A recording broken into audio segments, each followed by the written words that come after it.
ಈಗ ಒಮ್ಮೆ ಶಾಲೆ ಅದನ್ನು ಮುಚ್ಚಿದರೆ ಪುನಃ ವಾಪಸ್ ತೆರೀಲಿಕ್ಕೆ ಸಾಧ್ಯವೇ ಇಲ್ಲ ಯಾವ ಕಾರಣಕ್ಕೂ. ಯಾಕಂದರೆ ನೋಡಿ, 2 ಬೂತ್ ಉಂಟು ಇಲ್ಲಿ ಎಲೆಕ್ಷನ್ ಇದು, ಒಂದು ಮೇಲ್ಕವತಾರು ಮತ್ತು ಇಲ್ಲಿಯ ಕವತಾರು. ಆ ಬೂತುಗಳು ಕೂಡ ಲಾಸ್ಟಿಗೆ ಇದ್ದಾಗಿ ಕರ್ನೀರಿಗೆ ಯಾವುದಕ್ಕೆ ಟ್ಯಾಗ್ ಆಗ್ಬೋದು. ಆಮೇಲೆ ಶಾಲೆಯಲ್ಲಿ ಯಾವ ಡಾಕ್ಯುಮೆಂಟ್ಸು ಇಲ್ಲಿ ಇಡುವುದಿಲ್ಲ. ಶಾಲೆ ಮುಚ್ಚಿದರೆ ಎಲ್ಲವನ್ನ ಕೇಂದ್ರ ಶಾಲೆಗೆ ಕೊಡ್ತೇವೆ. ಅಲ್ಲಿ ಅವರು ಏನು ಮಾಡ್ತಾರೆ ಅಂತ ನಮಗೆ ಗೊತ್ತಿಲ್ಲ. ಈಗಾದರೆ ನಾವೇನು ಮಾಡ್ತೇವೆ, ನೀವು ಬಂದ ದಿನವೇ ಹುಡುಕಿ ಸ್ವಲ್ಪ ಹೊತ್ತು ಕೂತ್ಕೊಳ್ಳಿ ಹೇಳ್ತೇವೆ, ಅಥವಾ ಲೆಟ್ರ್ ಕೊಟ್ಟು ಹೋಗಿ ಎಲ್ಲವನ್ನ. ಯಾಕಂದರೆ ಮೊದಲಿದು ಡಾಕ್ಯುಮೆಂಟ್ ನೀವು ನೋಡಿದರೆ ಹೀಗೆ ಮುಟ್ಟುವಾಗಲೇ ಅದು ಹರಿದು ಬೀಳುವ ಸ್ಥಿತಿಯಲ್ಲಿ ಉಂಟು, ಯಾರದು ಇಲ್ಲ ಅಂಥ ಪರಿಸ್ಥಿತಿ. ನಾವು ಹುಡುಕಿ ಅದನ್ನು ನಾವು ನಿಮಗೆ ಕೊಡ್ತೇವೆ. ಈಗ ಬೇರೆ ಶಾಲೆಗೆ ಅದನ್ನು ಟ್ಯಾಗ್ ಆದ ಕೂಡಲೇ ಏನಾಗ್ತದೆ, ಈ ಎಲ್ಲ ಶಾಲೆಯ ನಮೂನೆಗಳು ಏನೆಲ್ಲ ಉಂಟು, ನಿಮ್ಮ ದಾಖಲಾತಿ, ರಿಜಿಸ್ಟರ್ ಎಲ್ಲವನ್ನು ನಾವು ಅಲ್ಲಿಗೆ ಕೊಡಬೇಕಾಗ್ತದೆ. ಬೇರೆ ಶಾಲೆಗೆ ಕೊಟ್ಟ ಕೂಡಲೇ ಏನಾಗ್ತದೆ, ಆ ಶಾಲೆಯವರು ಅದನ್ನು ತಗೊಳ್ಳಿಕ್ಕೆ ರೆಡಿ ಇರುವುದಿಲ್ಲ. ಅವರು ಆಯಿತು ನಾವು ಮಾಡ್ತೇವೆ ಅಂತಾರೆ. ಅಂದರೆ ಅವರಿಗೂ ಭಾರ ಆಗ್ತದೆ, ಪ್ರತಿಯೊಬ್ಬರಿಗೆ. ಈಗ ಅವರವರ ಶಾಲೆಯೇ ಭಾರ ಆಗಿದೆ. ಈಗ ಮತ್ತೊಂದು ಶಾಲೆಯನ್ನು ಪುನಃ ಅವರು ಅದನ್ನು ತಗೊಳ್ಳಿಕ್ಕೆ, ಯಾಕಂದರೆ ಅವರಿಗೆ ಈ ಶಾಲೆ ಊರಿನವರ ಪರಿಚಯವೇ ಇರುವುದಿಲ್ಲ.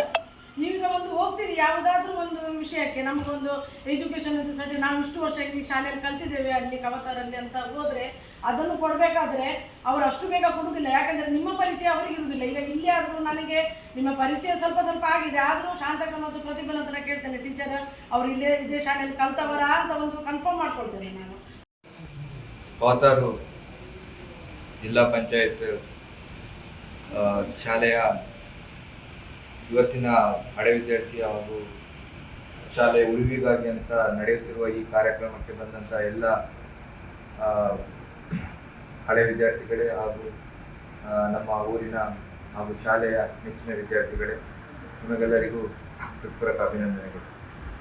ಇವತ್ತಿನ ಈ ಶಾಲೆಯ ಪರಿಸ್ಥಿತಿಗೆ ಹಲವಾರು ಕಾರಣಗಳಿವೆ.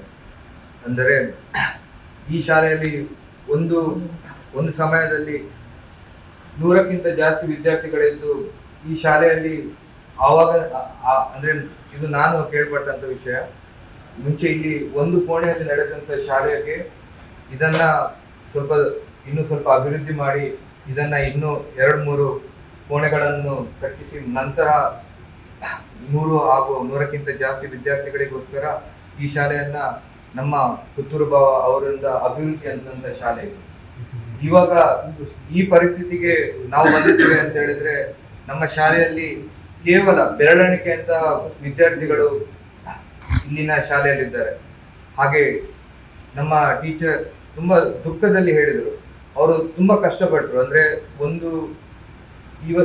ಈ ಸಲ ಒಂದನೇ ತರಗತಿಗೆ ಯಾವುದಾದ್ರೂ ಒಂದು ದಾಖಲಾತಿ ಆಗ್ಲಿ ಅಂತ ಅವರು ತುಂಬಾ ಕಡೆ ಹೋಗಿ ಅವರು ನಮ್ಮ ಪರವಾಗಿ ಅವರಿಗೆ ನಾ ಹೇಳ್ಬೇಕಂತ ಹೇಳಿದ್ರೆ, ಅವರು ಹೊರಗಿಂದ ಅವ್ರದ್ದೇನು ಒಂದು ಕೆಲಸ, ಬಟ್ ಅವರು ನಮ್ಮ ಶಾಲೆ ಉಳಿಯುವಸರ ಅವರು ಮನೆ ಹೋಗಿ ಅವರು ಶಾಲೆಗೆ ಮಕ್ಕಳನ್ನು ಬರ್ಲಿ ಅಂತ ಹೇಳಿದಕ್ಕೆ ನಿಜವಾಗ್ಲೂ ನಾನು ಅವರನ್ನ, ನಮ್ಮ ಹಳೆ ವಿದ್ಯಾರ್ಥಿ ಎಲ್ಲರಿಂದ ನಾನು ಅವರನ್ನ ತುಂಬಾ ಕೃತಜ್ಞತೆಯಿಂದಾಗಿ ಅವರನ್ನ ಅಭಿನಂದಿಸಿದ್ದೇನೆ ನಾನು.